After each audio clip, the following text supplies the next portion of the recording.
Smart meter এবং solar panel লাগিয়ে নাজেহাল খোয়াইয়ের এক গ্রাহক। দুশ্চিন্তা, রাতের ঘুম নেই বলে অভিযোগ। ঘটনার বিবরণে জানা যায়, খোয়াই মহকুমা অন্তর্গত চেবরি পেকনিছড়া এলাকার সীমা দেবনাথ বিদ্যুতের বিভিন্ন সমস্যার কারণে সরকারি প্রকল্পের 3 কিলো ওয়ার্ডের এক সোলার প্যানেল বাড়িতে বসিয়েছেন।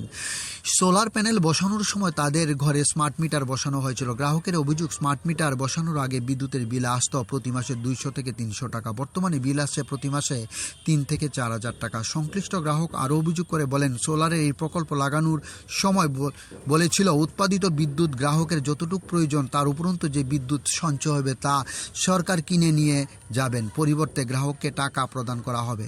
টাকা পাওয়া তো দূরের কথা, আকাশছোঁয়া বিদ্যুতের বিল দেখে নাজেহাল ওই বিদ্যুৎ গ্রাহক।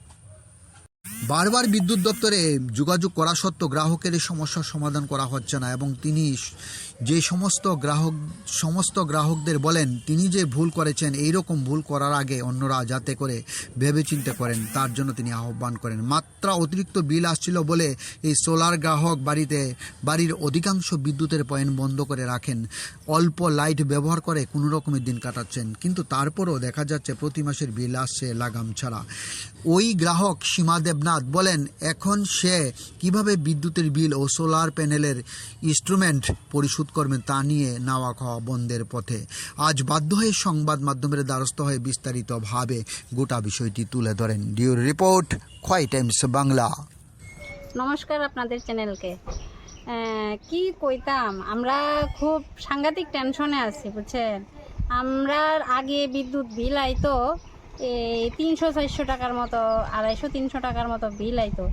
তো ভাবলাম স্মার্ট মিটার লাগানোর আগে আমরা যদি সোলার প্যানেলটা লাগাই তাইলে আমরা বিদ্যুৎ বিল কম আইব। এরপরে এটাও শুনছি উপরন্ত যে আমরা বাড়িতে তো কোনো মেইলও নাই, কোনো কিছুই নাই, আমরা বাড়িতে ওই শুধু চালাই, আমরা তো কোনো এক্সট্রা রাইস মিলও নাই, কোনো ফ্যাক্টরিও নাই, কিন্তু এত বিল যে কেড়ে গাইতেছে এটাই আমি বুঝতে পারতাছি না।